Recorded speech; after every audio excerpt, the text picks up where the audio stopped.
armarse este grupo sin que ese mensaje estuviese bien claro. Pero de pronto ahora saltamos al libro de Daniel. ¿Por qué? Porque Daniel es uno de los dos libros más importantes para el movimiento adventista. El movimiento adventista surge a partir del libro de Daniel, de las profecías de Daniel. Y la primera profecía que aparece en el libro de Daniel es la profecía de Daniel 2. Saben que yo no era adventista, yo en realidad era católico hasta los 13 años. Y cuando tenía 13 años, 14 años, conocí un grupo pequeño frente a mi casa, una señora de 81 años que ella daba la Biblia, enseñaba, daba estudio bíblico para niños. Y bueno, mi mamá me decía que vaya y yo iba. Y yo estuve un tiempo y poco me alejaba, pero un día tocaron el tema de la profecía de Daniel 2. Y cuando yo vi la profecía de Daniel 2, como el Señor con miles de años de anticipación predijo cosas, eventos grandes en el mundo, yo me convencí, la verdad está con los adventistas. Dije, este es el pueblo de Dios y Dios existe. Dios existe.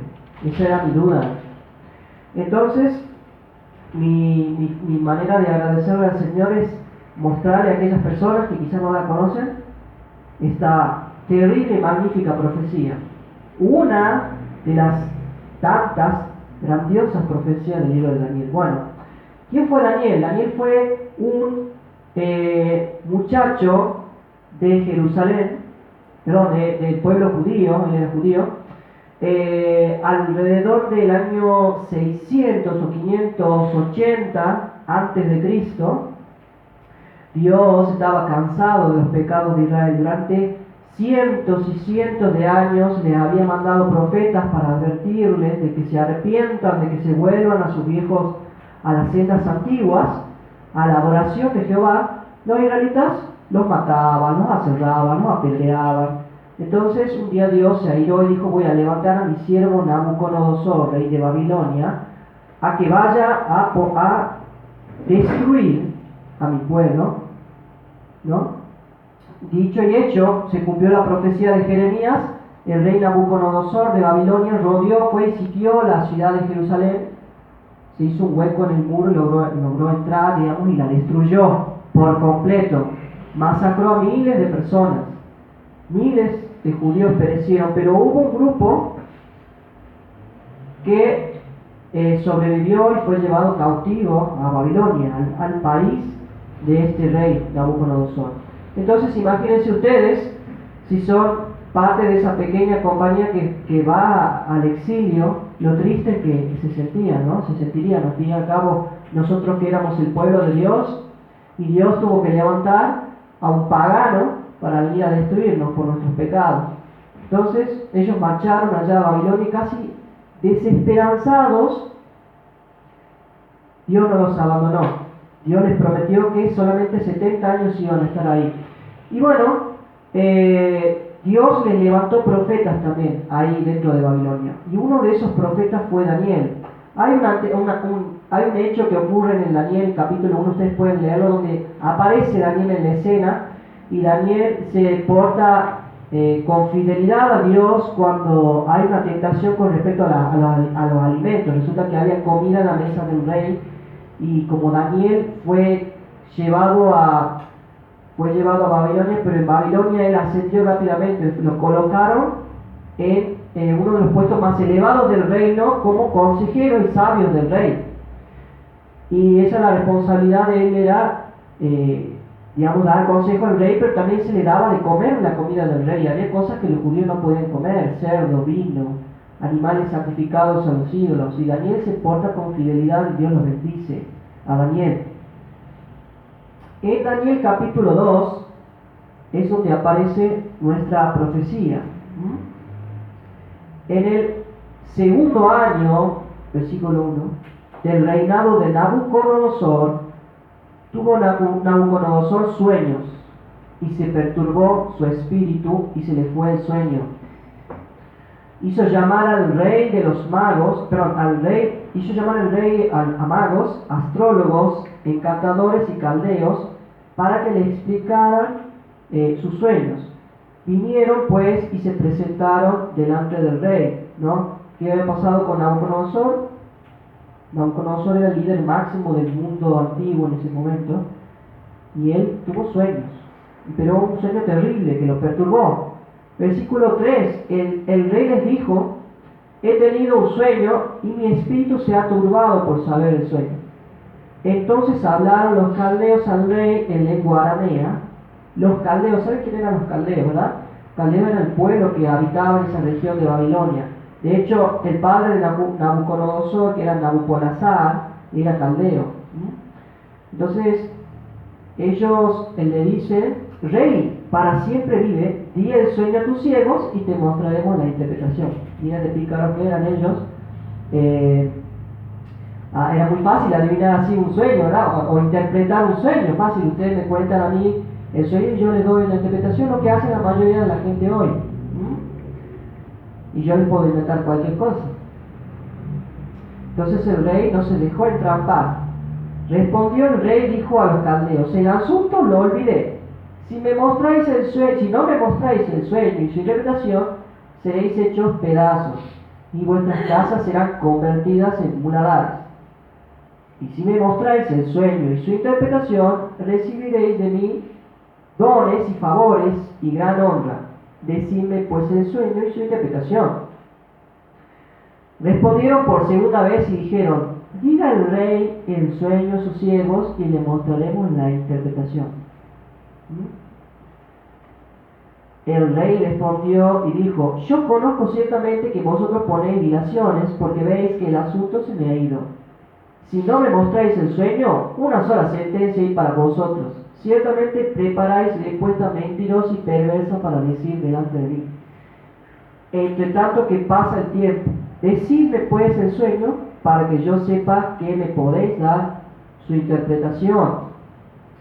Ahora, pensemos un poco. Como les había dicho, Nabucodonosor era el líder máximo del mundo. ¿Ustedes creen que Dios tiene en cuenta a los líderes máximos mundiales, a los líderes de hoy en día? El Señor los tiene en cuenta. De hecho, no hay ningún líder que haya llegado al poder de no ser por Dios. Cuando Jesús se enfrenta a Pilato, Pilato le dice que no sabe que yo tengo autoridad para liberarte, y Jesús le dice: ninguna autoridad te ha sido dada te hubiera sido dada si no viniera del cielo. La autoridad que tienen hoy los gobernantes, el gobernador Mansur aquí en Tucumán, el presidente Macri, los líderes de Estados Unidos, por ejemplo, se la ha dado Dios. Y la autoridad que tenía Nabucodonosor se la había dado Dios. Y Dios, en su amor, en su inmensa misericordia, le manda un sueño a Nabucodonosor. Pero obviamente, Satanás también tiene sus servidores, ¿no? Y estos servidores, ahí se puede ver claramente cómo ningún sueño que provenga de Dios puede ser interpretado por un servidor de Satanás.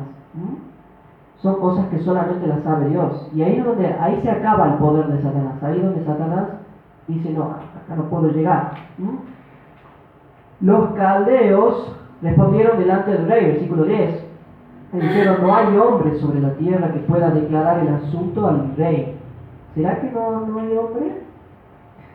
Además de esto, ningún rey, príncipe, señor preguntó cosas semejantes a ningún mago, ni astrólogo, ni caldeo. Versículo 2:11. ¿Ven por qué no hay que consultar magos y astrólogos? Hay gente que le gusta consultar astrólogos, pero la verdad es que les puedo asegurar que lo que dicen es mentira. Son mentiras. Y si es que en alguna cosa les llegan a pegar es porque, digamos, hay mucha trampa de Satanás, ¿no?, en la vida de esa persona. Dice el versículo 11: porque el asunto que el rey demanda es difícil, no hay quien lo pueda declarar al rey salvo los dioses cuya morada no es con la carne. Versículo 12: por esto el rey con ira y con gran enojo mandó que matasen a todos los sabios de Babilonia. ¿Quién estaba incluido entre los sabios? Daniel, ¿no? Daniel, que no tenía nada que ver con los astrólogos, ni siquiera había sido citado ahí a interpretar el sueño del rey. Pero como él estaba ahí, era pasar guadaña para todo. Versículo 13: se publicó el edicto de que los sabios fueran llevados a la muerte. y buscaron a Daniel y sus compañeros para matar. ¿Cómo es que Daniel había llegado a una posición tan elevada? Porque él cuando llegó a Babilonia, sí es cierto que él fue colocado entre los sabios, pero él no fue colocado entre los líderes, digamos, entre los más encumbrados. Recién cuando Daniel fue fiel a Dios en el asunto de la comida, él fue colocado entre ese grupo selecto, digamos, de sabios. Ellen White nos da el secreto. Los que viven en estrecha comunión con Cristo serán promovidos por Él a puestos de confianza. ¿Usted quiere ascender de puesto en su trabajo? Viva en comunión con Cristo.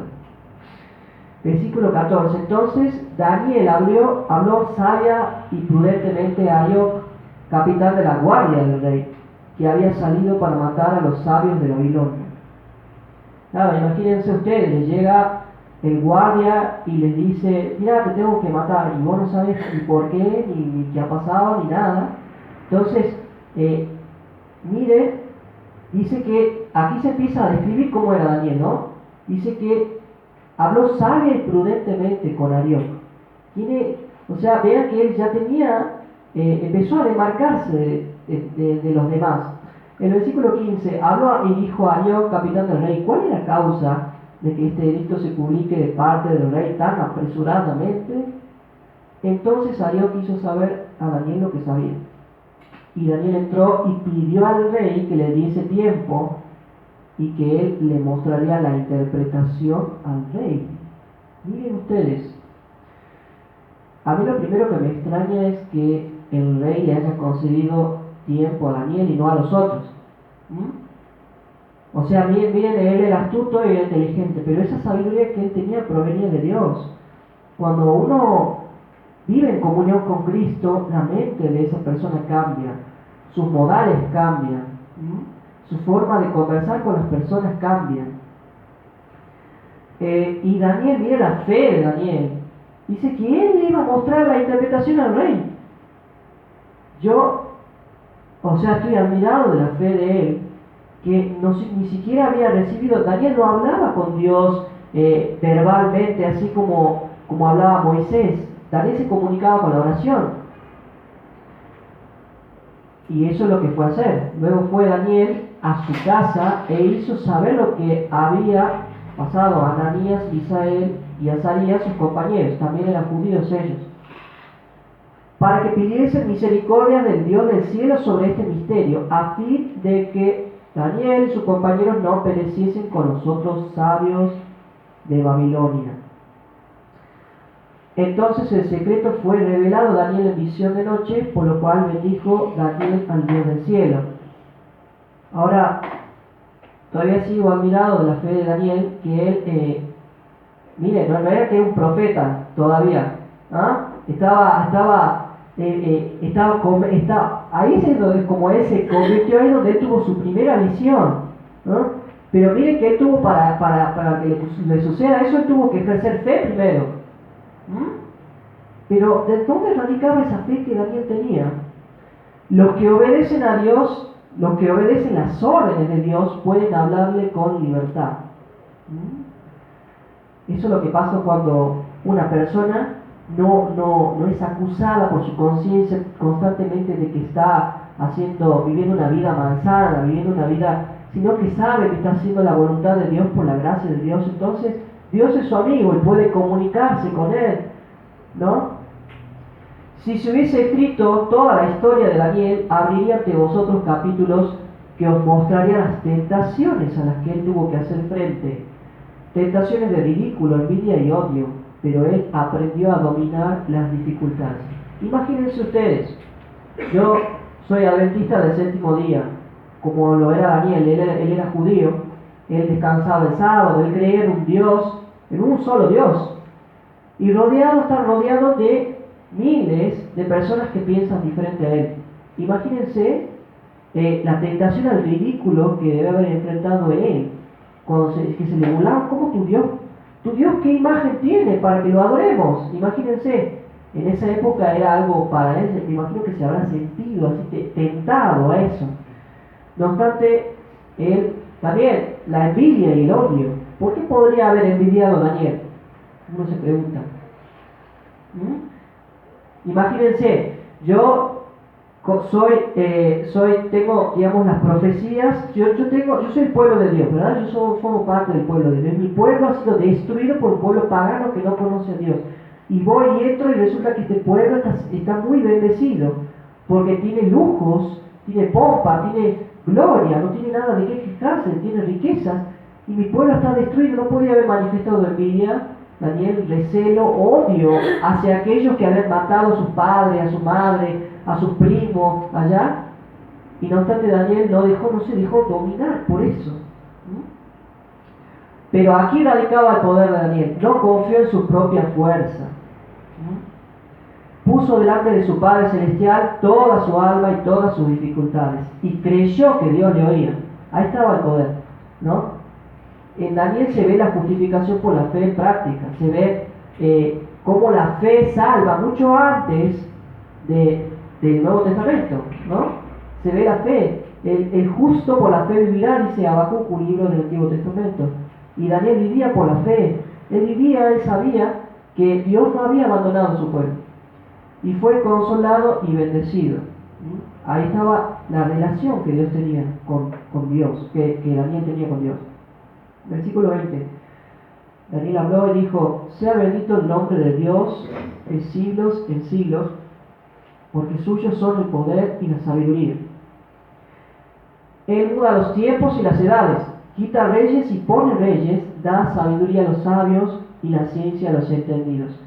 Imagínense el gozo, la alegría que sintió Daniel de saber que el rey Nabucodonosor estaba ahí, no porque Dios haya abandonado para siempre el propósito que Dios se había propuesto al levantar a su pueblo, sino porque Dios había querido que ese rey se levante. O sea, estaba dentro de la mente de Dios. Dios no había dejado el mundo. Él revela lo profundo y lo escondido, conoce lo que está en tinieblas y con él mora la luz. A ti, oh Dios de mis padres, te doy gracias y te alabo, porque me has dado sabiduría y fuerza, y ahora me has revelado lo que te pedimos, pues nos has dado a conocer el asunto del rey.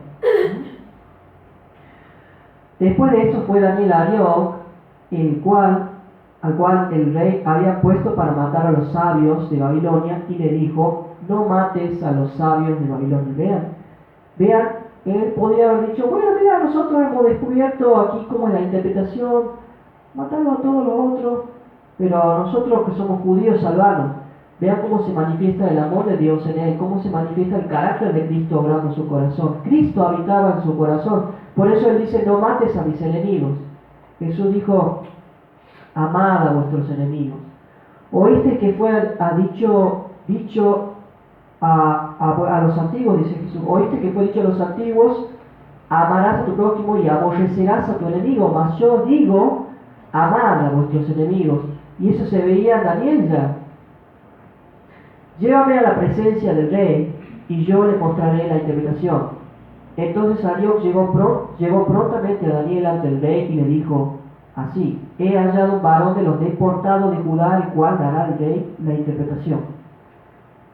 Verso 26. Respondió el rey y dijo a Daniel, al cual llamaban Belsasar. Llamaban así porque los babilonios le habían puesto un nombre nuevo a ellos, el nombre de sus dioses. Belsasar era uno de los dioses del nombre. Todo eso tuvo que soportar Daniel en ese país. ¿Podrás tú hacerme conocer el sueño que vi y su interpretación? Daniel respondió delante del rey diciendo: el misterio que el rey demanda, ni sabios, ni astrólogos, ni magos, ni adivinos lo pueden revelar al rey. Pero hay un Dios en los cielos, el cual revela los misterios. Y él ha hecho saber al rey Nabucodonosor lo que ha de acontecer cuando, en los postreros días. Postreros días significa los últimos días, o los días posteriores. O sea, esta visión que tuvo Daniel y el rey al soñar es una profecía sobre el futuro. He aquí tu sueño y las visiones que has tenido en tu cama. Estando tú, oh rey, en tu cama, vinieron pensamientos por saber lo que había de ser en lo porvenir. el que revela los misterios te mostró lo que ha de ser. Y a mí me ha sido revelado este misterio, no porque en mí haya más sabiduría que todos los vivientes. Ahí solo él se dice, en mí no hay nada, sino para que se dé a conocer al rey la interpretación y para que entiendan los pensamientos del rey. Esa es la actitud que tiene el siervo de Dios. Es humilde y sabe que ningún talento, ningún don, ni nada que él tiene proviene de sí mismo. Proviene todo del Señor. Por eso el siervo de Dios se ve como un gusano inmerecedor de su gracia, ¿no? Y se ve a la vez como un mero instrumento de Dios. Eso es lo que nosotros tenemos que asumir cada vez que desempeñemos un trabajo para el Señor. Bueno, tú, oh rey, veías y he aquí una gran imagen. Esta imagen, que era muy grande y cuya gloria era muy sublime. Esta imagen era muy grande y su gloria era muy sublime. Lo que vamos a hacer ahora, para no entrar mucho en la redundancia y releer los textos una y otra vez, lo que vamos a hacer es vamos a hacer un estudio de comparación. Yo le pongo primero lo que el rey soñó, que es lo que Daniel dice que vos soñaste esto, y después le pongo la interpretación que le da Daniel, que está versículo más adelante. Ustedes lo pueden rever en la Biblia. Y también vamos a agregar unos versículos que están en otros pasajes de la Biblia, porque ustedes saben que no hay mejor intérprete de la Biblia que la Biblia misma. La Biblia sola tiene su interpretación. Entonces, ¿qué veía este rey? Veía una imagen. Y esta imagen era terrible. Yo me imagino el espanto que debe sentir el rey. Y vamos a ver cómo podemos interpretar qué significa esta imagen. Otra vez le llegó el diablo al monte muy alto y le mostró todos los reinos del mundo y la gloria de ellos. ¿De qué se trata la imagen? Este texto ha sido sacado de Mateo, pero ya una comparación. ¿Qué significaba la imagen? Los reinos más poderosos del mundo, ¿no?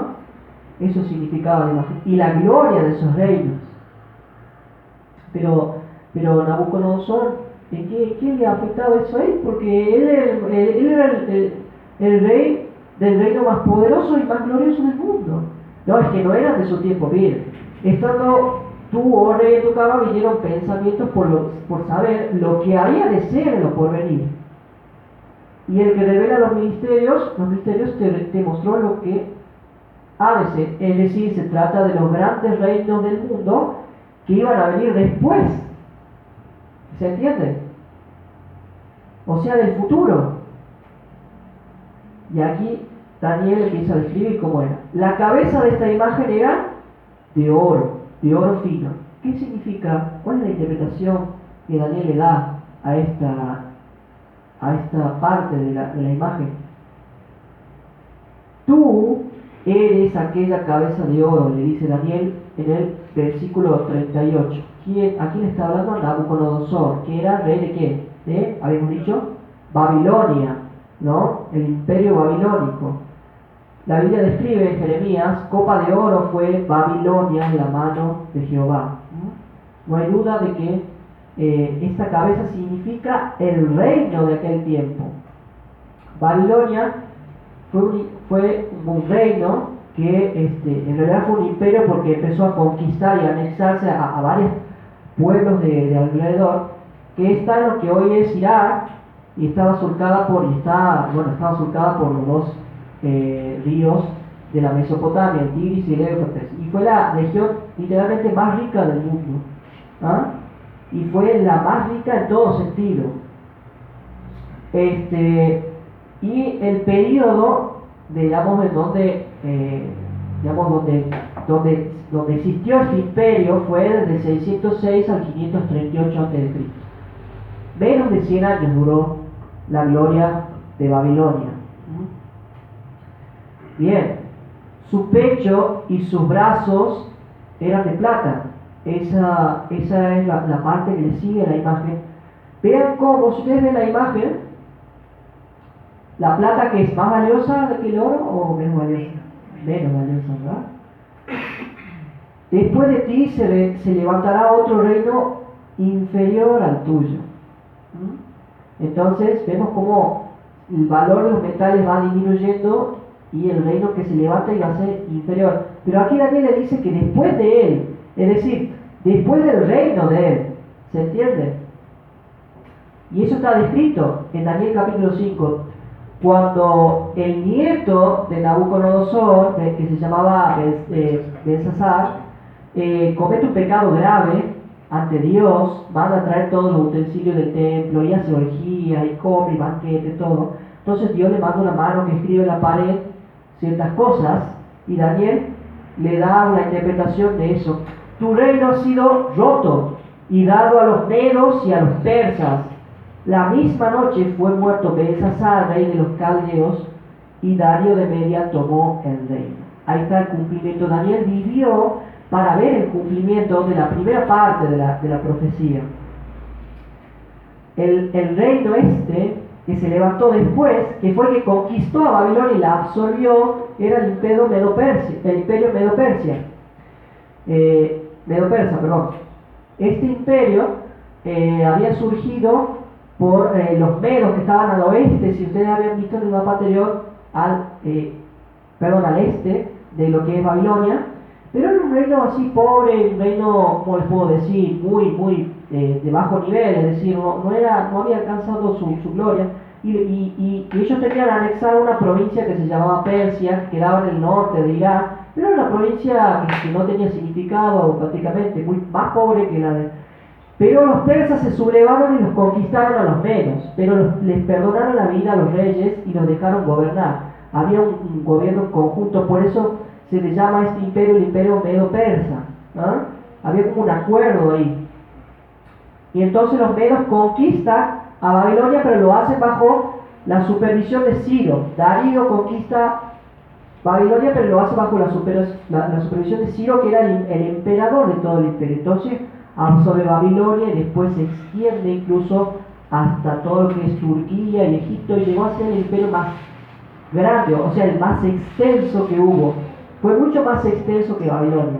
Ahora yo me pregunto, si el profeta le dijo al rey que después de él se iba a levantar un reino inferior, ¿por qué este aparentemente es mayor? ¿Por qué piensan? Lo que pasa es que sí, es cierto, fue mayor, fue superior en extensión, pero en cuanto a lujo, a magnificencia, fue mucho más inferior. De hecho, culturalmente fue más inferior.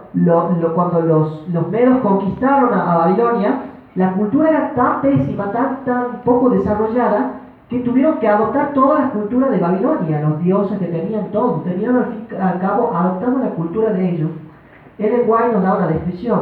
La imagen mostrada a Nabucodonosor simboliza el deterioro del poder y la gloria de los reinos de la tierra, y al mismo tiempo representa adecuadamente el deterioro de la religión y de la moral entre los habitantes de esos reinos.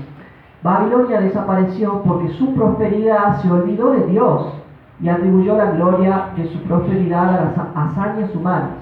El reino medo-persa fue visitado por la ira del cielo debido a que en ese reino fue pisoteada la ley de Dios. El temor de Jehová no tenía cabida en el corazón de la gente. Las influencias que prevalecían en Medo-Persia eran la impiedad, la blasfemia, la corrupción. Y los reinos subsiguientes fueron más viles y corruptos. ¿Se entiende por qué los metales van perdiendo valor? ¿Qué le sigue? Su vientre y sus muslos eran de bronce. ¿Qué significaba?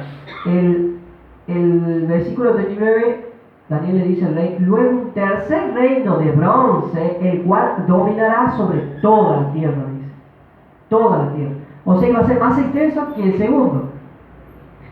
Y casualmente, Daniel no vivió para ver cumplirse esta profecía, pero en otra profecía, en el mismo libro de Daniel, describe qué reino iba a seguir. Aún habrá 3 reyes en Persia, y el cuarto se levantará a todos contra el reino de Grecia. Entonces Daniel nos menciona cuál iba a ser el tercer reino, ¿no? El tercer reino iba a ser Grecia, pero aquí dice en Daniel 11 que un rey un rey persa se iba a levantar contra el reino de Grecia. ¿Ustedes han oído hablar de las guerras médicas? ¿De los conflictos entre los persas y los griegos? ¿Han oído hablar de eso? Digamos, fue el rey más rico de Persia que hubo, que se llamaba Darío, se levantó y le fue a hacer guerra a los griegos. Porque si ustedes ven acá, era la parte que le faltaba conquistar, más hacia el oeste, ¿no? Hacia ahí arriba, ahí donde estaba Grecia, esa parte le faltaba conquistar, y ellos dicen, no puede ser, nosotros que somos el reino más poderoso del mundo, no podemos conquistar esa parte, y se lanzaron a la conquista de los griegos, pero fracasaron. Los griegos los derrotaron. En las 3 guerras médicas los derrotaron, y 100 años después se levantó un muchacho de Macedonia, algunos habrán oído hablar de él, que se llamaba Alejandro Magno. Este macedonio era griego, porque Macedonia y todas las ciudades, Tebas, Atenas y Esparta, tenían toda la cultura griega, la forma de pensar, la forma de luchar, todo era griego, los dioses eran griegos. Entonces podría decirse que este hombre era griego, aunque macedonio, y él conquistó toda Grecia, la sometió. A Tebas la borró del mapa, a Esparta y Atenas la sometió bajo su mando, y se lanzó a la conquista del imperio persa. Él, que vivía en un país, en una nación que podría hacerse chiquitita, dijo, no puede ser, hace 100 años atrás nos habían intentado conquistar los persas, pero nosotros somos superiores, tenemos que conquistarlos a ellos. Y los conquistó, la conquistó completa, toda Persia, todo el imperio persa, su reino llegó hasta la India. Aquí, ¿ven? Alejandro Magno se lanzó a la conquista de todo el este y conquistó todo. ¿Por qué de bronce? Bueno, un detalle, resulta que los soldados griegos, sus armaduras eran de bronce, sus escudos de bronce, sus cascos de bronce, y vean cómo Dios, en su sabiduría, le muestra al profeta, le muestra al rey, que el tercer reino iba a ser de bronce. Heródoto decía de los piratas griegos, hombres de bronce que salen del mar. Entonces, vemos cómo la profecía se cumple tal cual como Dios lo describe, ¿no? Con esta profecía ustedes pueden llegar a convencer hasta un ateo, porque saben que cuando estas cosas fueron escritas mucho antes de que ocurrieran. La cuarta parte de la imagen, adivinen de qué metal es. ¿Qué metal parece? El hierro. Menos valioso que el bronce. Sus piernas de hierro. ¿Qué simbolizaban las piernas de hierro? Un cuarto reino que se iba a levantar. ¿Y qué reino le siguió al imperio griego? El imperio romano. En realidad el imperio griego se dividió en 4 por los 4 generales de Alejandro Magno. Pues saben que Alejandro Magno él murió joven, murió a los casi 30 años, y no tenía heredero. Entonces el reino se lo dividieron sus 4 generales, pero esos reinos no fueron de la gloria que fue el imperio que él había consolidado, no eran 4 reinos, digamos, que no eran imperios, eran reinos. El cuarto reino será fuerte como el hierro. ¿Fue fuerte el imperio romano? Fue terriblemente fuerte. Fue el imperio más fuerte que se levantó sin duda hasta ese momento. De hecho, no hubo otro imperio que haya sido tan fuerte, digamos, relativamente hablando, como el imperio romano hasta el día de hoy. Y dice, y como el hierro desmenuza y rompe todas las cosas, desmenuzará y quebrantará todo. ¿Hizo eso el imperio romano? El imperio romano rompió todos los límites. ¿Saben que el hierro a veces se usa la palabra hierro como una manera de adjetivizar a una persona que es dura, ¿verdad? Que es, por ejemplo, a Margaret Thatcher, ustedes saben que la conocen como la dama de hierro, ¿verdad? Bueno, y así a mucho, o este gobierna con puño de hierro, ¿verdad? Pero también el hierro significa, una persona, es un carácter disciplinado. O sea, eso eran rasgos del ejército romano. Los ejércitos anteriores, a no ser el griego, el ejército griego era un ejército disciplinado, pero el ejército romano, sin dejar disciplinado, sin dejar de ser disciplinado, era más poderoso que el imperio griego. Y se organizaba a través de sus legiones, y a través de sus legiones conquistó al mundo. Y las legiones tenían una disciplina impresionante. Ellos tenían también una disciplina en cuanto a la política. Ellos, fíjense, no gobernaban al comienzo un emperador, ellos tenían un senado. El emperador apareció cuando en el año 100 más o menos, pero ellos durante más de 500 años gobernaban por políticos. Y una organización tal, una economía regida con puño de hierro, porque eran muy estrictos en su economía. Jesús, se menciona esto en el Nuevo Testamento. Si le dejamos así a Jesús, todos creerán en él, y vendrán los romanos y destruirán nuestro lugar santo y nuestra nación. ¿Hacían eso los romanos? Sí. Grandes ciudades borradas del mapa por los romanos. Cartago, con 1.000.000 de habitantes. Hubo una guerra que tuvieron los romanos con Cartago antes de que fuera, y fue una guerra a muerte. Los cartagineses comenzaron invadiendo Italia, y después los romanos los empujaron hacia Cartago y la borraron del mapa de la ciudad. La antigua Corinto, por mencionar otras, Abaricum, esta Sarmicegetusa, de los dacios, cuando los dacios se sublevaron. Jerusalén, ¿han oído del asedio de Jerusalén?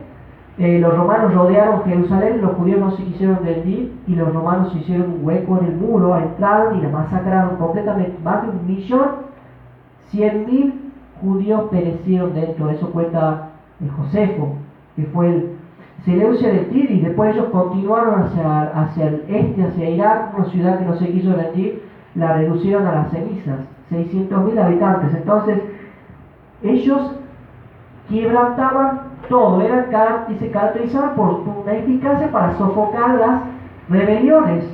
Y esa fue la causa por la que este imperio duró más que todos los otros. Más de 500 años, aproximadamente 500 años, duró este imperio, el imperio romano, ¿no? Y ¿por qué también una característica del texto que dice que como el hierro desmenuza? ¿Verdad? ¿Saben qué es desmenuzar? Cuando uno va así, como va sacando un poquito. Bueno, el texto bíblico no lo dice por decirlo, lo dice porque ese era el rasgo de esta nación, lo dice con una anticipación que a mí me sorprende. Porque los romanos lo conquistaban de golpe. ¿Ellos qué hacían? Ellos se hacían aliados primero de los distintos reinos y hacían todo un tejimaneje con la diplomacia, y al final ese reino se lo terminaban absorbiendo. O por la diplomacia o por la guerra. Divide y vencerás era el lema de los romanos. ¿Qué le sigue a la imagen? Los pies. Sus pies eran en parte de hierro y en parte de barro cocido. Y esto a mí me espanta y me sorprende cómo hace 600 años antes de Cristo, ya la Biblia dice que se iba a levantar de este imperio, no un imperio, dice que ahí se termina la era de los imperios. Y ahí explica Daniel qué significa. Lo que viste de los pies y los dedos, en parte de barro cocido de alfarero y en parte de hierro, será un reino dividido. ¿Qué quedó del imperio romano? Muchos países, ¿verdad? Pero no quedó un imperio, otro imperio. Mas habrá en él algo de la fuerza del hierro, así como viste hierro mezclado con barro cocido, y por ser los dedos de los pies en parte de hierro y en parte de barro cocido, el reino será en parte fuerte y en parte frágil. Así como viste el hierro mezclado con barro, se mezclarán por medio de alianzas humanas, pero no se unirán el uno con el otro, como el hierro no se mezcla con el barro. ¿Qué pasó con el imperio romano? El imperio fue devastado por olas barbáricas, por olas de bárbaros que venían del norte. Si alguno habrá visto documentales, habrá sabido que el colapso del imperio romano fue por la cantidad de bárbaros que venían del norte, y que poco a poco fueron entrando y ocupando los territorios de ese imperio. Y fueron de esa mezcla entre romanos y bárbaros surgieron los actuales países de la Europa occidental. Aquí vemos las 10 tribus romano-germánicas que dieron origen a los países de la actual Europa. Pero aquí hay 3 que se mencionan además: el vándalos, érulos y ostrogodos. Esos fueron destruidos. Y la Biblia también lo predice, pero en otra profecía, que ahora vamos a estudiar más adelante. Y fíjense, ustedes, nosotros que hablamos español, compartimos mucha cultura con los que hablan inglés, ¿verdad? Los ingleses, los españoles comparten cosas con los franceses, con los alemanes, el alfabeto que compartimos es el mismo, la cultura es en parte la misma, ¿ah? La religión es parte la misma. O sea, si ven ustedes, el Estado argentino es católico, el Estado español es católico, ¿no? El Estado, por ejemplo, italiano es católico. Entonces, ¿pero qué? Hay diferencias también, ¿verdad? Entonces, de esta mezcla entre el hierro y el barro, porque vean que el hierro seguía, o sea, todavía estamos romanizados. El derecho. Es así, el derecho romano, los que estudian abogacía saben. En todo el mundo. Exactamente. Fíjense cómo la cultura romana subsistió y la religión romana también subsistió, ¿no? Pero había algo de barro también. Dice que iban a intentar aliarse, iban a intentar unirse por alianzas. Sí, miren, después de que se dividió el Imperio Romano, hubo intentos de reconstituir todo el gran imperio, esos países que se originaron después. Por ejemplo, el Imperio Carlingio de Carlomagno, no sé si han oído hablar de él. Él intentó recuperar la gloria del Imperio Romano, pero no duró mucho, duró apenas unos 100 años, no más de eso, menos. Después el famoso Sacro Imperio Romano, que abarcaba a Italia y a Alemania, pero no, al final se terminó dividiendo por la reforma protestante, lo devastó, y además la guerra de los 100 años fue que lo completó dividiendo al famoso Sacro Imperio Romano. Pero no, vean cómo la profecía se cumple a la perfección. Iban a intentar unirse, pero no iban a poder unirse, como el barro no se une con el hierro. El imperio napoleónico, el famoso imperio de Napoleón, miren lo que se extendió. ¿Cuánto duró? Unos pocos años nomás, se cayó, se derrumbó. Y los nazis también intentaron hacer lo mismo en 1839 al 44, que duró 5 años, nomás 6 años, el famoso imperio, el Tercer Reich de los alemanes. Miren cómo absorbieron a todos los países de Europa, pero se derrumbaron. Y actualmente esos países siguen intentando unirse, pero no pueden, mediante alianza humana, la Unión Europea, ¿no? Por eso, hermanos, es que esta profecía alcanza hasta nuestros días y por eso que tiene relevancia. Ahora yo pregunto, ¿será que la Unión Europea fue esa? ¿Se unieron definitivamente? No, no se unieron definitivamente, porque si ustedes recuerdan, ven que tenemos aquí el celeste, Gran Bretaña, donde está Inglaterra, Escocia. Hace un año atrás, 2 años atrás, fue conocido por el famoso evento del Brexit. ¿Han oído hablar de eso? Donde Inglaterra dijo, no nos conviene más formar parte de la Unión Europea, y salieron de la Unión Europea. ¿Ah? Entonces, la Biblia predice tal cual como se cumple esto, no iban a poder unirse ellos. Entonces, ¿qué pasa después? Estabas mirando hasta que una piedra fue cortada, no con mano. ¿Qué es la piedra en la Biblia? Vamos a ver. Jesús le dijo, ¿nunca leísteis en las Escrituras la piedra que desecharon los edificadores ha venido a ser cabeza del ángulo? El que cayere sobre esta piedra será, ¿qué? Quebrantado. Y sobre quien ella cayere le desmenuzará. ¿De quién hablaba Cristo? De él. Todos bebieron la misma bebida espiritual, porque bebían de la roca espiritual que los seguía, y la roca era Cristo. ¿Quién es esa roca que fue cortada no con mano? El Señor Jesucristo. Pero vamos a ver más bien particularmente qué es. ¿Qué hace esta roca? Dice, e hirió a la imagen y a sus pies de hierro y de barro cocido. ¿A dónde pegó la roca? ¿En la cabeza? En los pies. ¿Qué tiempo estamos viviendo ahora? El tiempo de los pies, el tiempo de la Unión Europea, ¿verdad? El tiempo de los países del resto del Imperio Romano intentando unirse. Y Cristo golpeó en los pies. Dice, y los desmenuzó.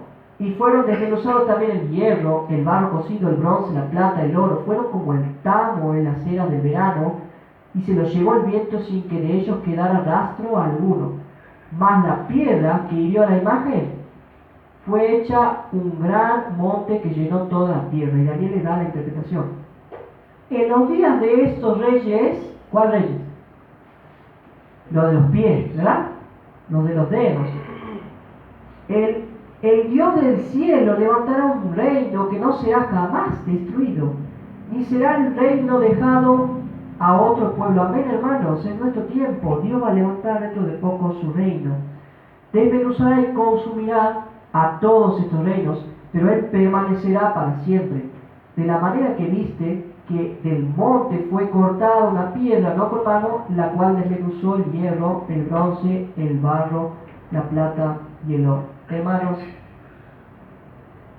esta profecía es para nuestro tiempo, ¿no? Jesucristo está por venir ahora y es importante que nosotros tomemos conciencia, ¿no? El Señor en su inmensa sabiduría pensó en los que iban a vivir en el tiempo del fin y les dio la interpretación de esta profecía para que conozcan que el tiempo que ellos están viviendo es el más importante de toda la historia.